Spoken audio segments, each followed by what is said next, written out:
Michael Kay saw it all this season. Yankees play-by-play man for the Yes Network, kind enough to join us on short rest here as they got Game 5 coming up tonight. Mike, let me ask you, if I said at the beginning of the year you would be in this position this time of the year, what would you have said? I'd probably say no. I think that the aim this year was probably just to be in it in the wild card in September, and if you didn't make it, well, it was just one baby step. And I've been saying over and over about this team. This team is about 2 years ahead of schedule. You know, they're starting to transition, younger, faster, a little less expensive, and then they were going to get under the luxury tax next year, and then maybe start spending again after that. But everything's come together, and I think you had to recalibrate your expectations, though, Dan. Once they made those trades at the trade deadline, then they saw something in the team. They saw that Judge was having a forever year. They said, well, let's go for it. And they made those 2 deals, and those 2 deals have been pretty important. Explain, though, what it is about this team, because I do get that sense, that feeling, and you're there every single day. Is it something different about them, certainly in the postseason? I think it's a really nice mixture of youth and veterans. They all get along, which is kind of rare. You know, it always seems like lip service when they say that, but they really do get along. And strangely enough, although he's helped at the plate and in the field, when they got Todd Frazier, it became like a fun bunch of some sort.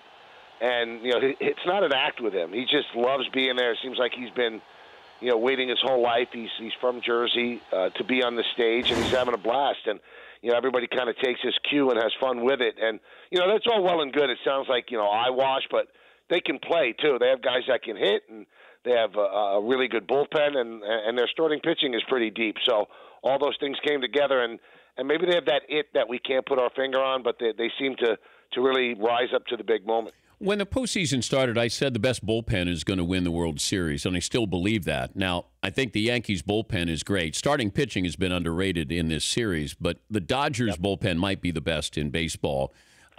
You know, when it gets to the 7th, 8th, 9th inning, confidence level seems to skyrocket with the Yankees. Is that the best part of this lineup? The team is the bullpen?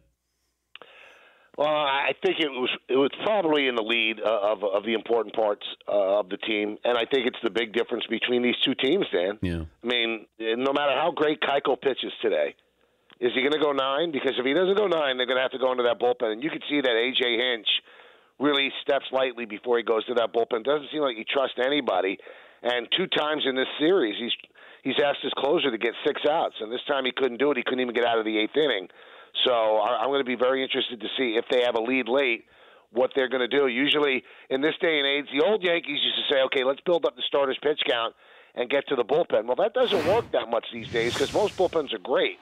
But now I think they're going back to what they did in the past.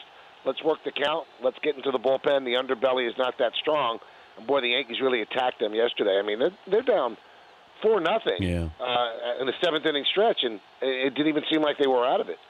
Yankees play-by-play voice for the Yes Network, Michael Kay joining us. I liken Aaron Judge to Shaq, the Shaq of baseball. You know, he's not just a big guy. He's an athletic big guy and nimble. Can you compare him to anybody you've seen before? Certainly not in baseball. I just haven't seen it in baseball. With you've seen big guys like Dave Kingman and that sort, Richie Sexson, but the combination of athletic skill. He can run the bases, although he didn't do that well yesterday. and he can really play the outfield. He has a really good arm, and obviously the 52 home runs speak for themselves. And Dan, the thing that really jumps out at you, they're 2 wins away from going to the World Series, and they really haven't had prime Aaron Judge in this postseason, and it wasn't until yesterday that Gary Sanchez really had a really, really big hit. So they've done this without their 2 main offensive cogs. So if they found it yesterday, they all of a sudden become a really, really scary team the rest of the way. Do you think Girardi was managing for his job, that wild card game?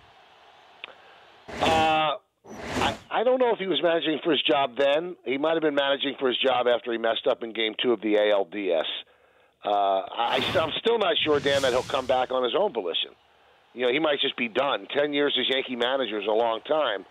But I think it would also be very tough to walk away from a team that has this much young talent and a lot more to come. I mean, imagine being this good, maybe getting to the World Series, and your farm system is one of the best in baseball.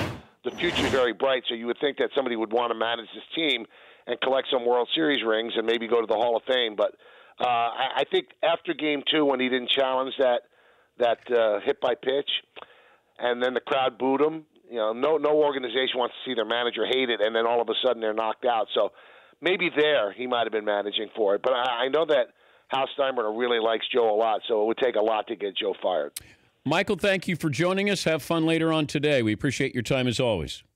Anytime, Dan. Thank you so much. That's Michael Kay, does the Yankee play-by-play for the Yes Network. The Dan Patrick Show, weekday mornings on Audience.